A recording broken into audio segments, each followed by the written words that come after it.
Right ఇక breaking news చూస్తున్నాం. YouTuber Praneeth హనుమంతపై గంజాయి కేసు నమోదైంది. తండ్రి కూతురు బంధంపై అసభ్య కామెంట్స్ చేశాడు ప్రణీత్ ను ఇప్పటికే సైబర్ సెక్యూరిటీ పోలీసులు అరెస్ట్ చేసిన విషయం తెలిసిందే. మత్తు పదార్థాలు సేవించినట్లు పోలీసులు గుర్తించారు. గంజాయి సేవించినట్లుగా మెడికల్ రిపోర్ట్ లో వెల్లడైంది. దీంతో ఎన్డీపీఎస్ సెక్షన్ కూడా జోడించారు సైబర్ సెక్యూరిటీ పోలీసులు. ఇప్పటికే ప్రణీత్ పై పోక్సోతో పాటు పలు సెక్షన్ల కింద కేసు నమోదు చేశారు. ప్రస్తుతం చంచల్గూడ జైల్లో ఉన్నాడు ప్రణీత్.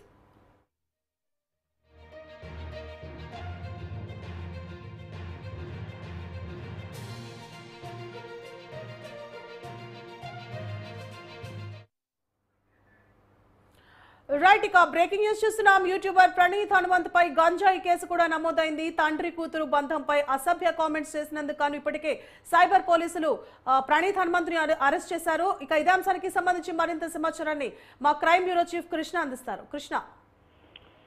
సువర్ణ, ఏదైతే యూట్యూబర్ ప్రణీత్ ప్రస్తుతం అతను చెంచల్గూడ జైల్లో ఉన్నాడు. ఈ తండ్రి కూతురు బంధం పైన ఆయన అసభ్య కామెంట్ చేయడం, దానిపైన ఈ మెగా కుటుంబానికి చెందిన కొందరు అభ్యంతరం వ్యక్తం చేయడంతో సీఎం సీరియస్ కూడా అయింది. అయితే ఎప్పుడైతే సీఎం సీరియస్ అయిన తర్వాత సైబర్ సెక్యూరిటీ పోలీసులు దానిపైన కేసు నమోదు చేసి బెంగళూరులో దాక్కున్న ఈ ప్రణీత్ హనుమంతుని అరెస్ట్ చేసి ఆ తర్వాత కోర్టులో హాజరుపరిచారు. కోర్టు అతన్ని 14 రోజుల పాటు జ్యుడిషియల్ రిమాండ్ విధించడంతో చెంచల్గూడ జైల్లో ప్రస్తుతం అతను ఉన్నాడు. అయితే అతన్ని ప్రణీత్కి అది సైబర్ సెక్యూరిటీ పోలీసులు ఎప్పుడైతే అతనికి పరీక్షలు నిర్వహించగా అతను మత్తు పదార్థాలు సేవించినట్లు, అందులో ప్రధానంగా గంజాయి సేవించినట్లు మెడికల్ రిపోర్ట్ వచ్చాయి. దీంతో ఎన్డీపీఎస్ యాక్ట్ కింద కూడా కేసులు నమోదు చేశారు. ఇప్పటికే ప్రణీత్ పైన పోక్సోతో పాటు పలు సెక్షన్ల కింద కేసులు నమోదు చేసిన సైబర్ సెక్యూరిటీ పోలీసులు తాజాగా ఎన్డీపీఎస్ యాక్ట్ ని సెక్షన్ ని కూడా నమోదు చేసి అతని న్యాయవాదికి నోటీసులు జారీ చేశారు. ఈ కేసులో అటు ఈ సోషల్ మీడియాలో అతను చేసిన కామెంట్లు కానీ, ప్రస్తుతం గంజాయి సేవించినట్ల వ్యవహారానికి సంబంధించి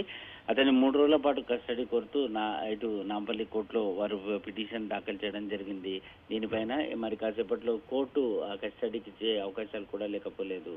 సువర్ణ. కృష్ణ, అయితే ఇప్పటికే అతన్ని సైబర్ పోలీసులు అరెస్ట్ చేశారు. అంటే సోషల్ మీడియాలో చేసిన అసభ్య పదజాలానికి గాను ప్రస్తుతం అయితే గంజాయి కేసు కూడా జోడించారు. ఇప్పుడు తర్వాత ప్రణీత్ కి ఎలాంటి శిక్షలు పడే అవకాశాలు ఉంటాయి? 3 రోజుల రిమాండ్ తర్వాత కోర్టులో సబ్మిట్ చేసిన తర్వాత సువర్ణ, ఈ కేసు వ్యవహారానికి సంబంధించి ఎప్పుడైతే పోక్సోతో పాటు పలు సెక్షన్ల కింద కేసులు నమోదు చేశారు. అంటే పోక్సో కేసులో బెయిల్ వచ్చే అవకాశాలు ఎట్టి పరిస్థితులు లేవు. దీంతో అతను గంజాయి సేవించినట్లుగా మెడికల్ రిపోర్ట్ రావడంతో ఎన్డీపీఎస్ యాక్ట్ అనేది కూడా మరో సెక్షన్ జోడించడం జరిగింది. అంటే ప్రణీత్ ఇప్పటిలో బెయిల్ వచ్చే అవకాశాలు లేవు. అంతేకాకుండా ఇతని కస్టడీలోకి తీసుకున్న తర్వాత ఈయనకి గంజాయి ఎవరు సప్లై చేశారు, ఎప్పటి నుంచి అలవాటు పడ్డాడు, ఎవరెవరికి అందజేశాడు, వీటన్నిటి వ్యవహారానికి సంబంధించి కూడా పోలీసులు ఆరా తీసే ప్రయత్నం ఉంటుంది. కేవలం ఈ ఏదైతే అసభ్యకరమైన కామెంట్లు పెట్టడమే కాకుండా కొంతమంది మహిళలను కూడా వేధించినట్లు అనేక అనుమానాలు పోలీసులకు తలెత్తుతున్నాయి. ఈ నేపథ్యంలోనే ఆ వ్యవహారాలన్నింటిపైన కూడా ఆయనని విచారణ చేపట్టాలని చెప్పేసి పోలీసులు భావిస్తున్నారు. అందులో భాగంగానే సైబర్ సెక్యూరిటీ అధికారులు అతని 3 రోజులు కస్టడీ కావాలంటూ కోర్టులో పిటిషన్ దాఖలు చేయడం జరిగింది. దీనిపైన వాదనలు విన్న కోర్టు అతనికి కస్టడీ ఇచ్చే అవకాశాలు కూడా లేకపోలేదు. కృష్ణ, అయితే ప్రణీత్ హనుమంత్ తో పాటు మరో 3 కూడా అరెస్ట్ చేశారు. వారిపైన ఎలాంటి చట్టాలు అమోదయ్యాయి? ప్రస్తుతానికి ప్రణీత్ పైన ఒక్కరిపైన పోక్సోతో పాటు పలు సెక్షన్ల కింద నమోదు చేశారు. తాజాగా అతన్ని పరీక్ష చేసిన తర్వాత బ్లడ్ రిపోర్ట్ లో కూడా ఈ ఏదైతే గంజాయి సేవించినట్లు మెడికల్ రిపోర్ట్ రావడంతో ఎన్డీపీఎస్ యాక్ట్ అనేది మరో సెక్షన్ ని జోడించడం కూడా జరిగింది.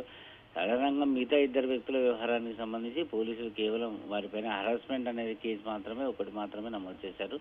సో ఈ కేసులో ప్రణీత్ పైన అటు పోక్సో, ఆ తర్వాత ఎన్డీపీఎస్ యాక్ట్, అంటే ఖచ్చితంగా అతనికి బెయిల్ వచ్చే అవకాశాలు మాత్రం ఎట్టి పరిస్థితుల్లో లేవు. అయినా కూడా ఆయన అడ్వకేట్ మాత్రం తీవ్ర ప్రయత్నాలు చేస్తాము, ఖచ్చితంగా వస్తుంది. ఎందుకంటే కేవలం ఒక సోషల్ మీడియాలో వచ్చిన కామెంట్ ఆధారంగా ఒక వ్యక్తిని అవమానపరచడం విధంగా, అంటే ఆ వ్యక్తి ఎవరైతే పలుకుబడి ఉన్న వ్యక్తి అయితేనేమో సైబర్ సెక్యూరిటీ పోలీసులు కేసులు నమోదు చేసి అరెస్ట్ చేసి రిమాండ్ చేస్తారు. ఉదయం చేస్తే సాయంత్రం వరకు ప్రతిరోజు కూడా ట్విట్టర్లో అటు పొలిటికల్ కానీ ఇతర వ్యక్తుల పైన చాలా మంది కూడా నెటిజన్లు కామెంట్లు చేస్తూనే ఉంటారు. సో అలాంటి పరిస్థితుల్లో ప్రణీత్ కూడా అలాగే కామెంట్ చేశాడు, సర్వసాధారణం అని అనుకోవచ్చు. కానీ అందులో ఉన్న అంటే తండ్రి కూతుర్ల బంధం పైన ఆయన పెట్టిన దానిపైనే అటు సీఎం సీరియస్ కావడం, దానిపైన సైబర్ సెక్యూరిటీకి ఆదేశాలు ఇవ్వడం.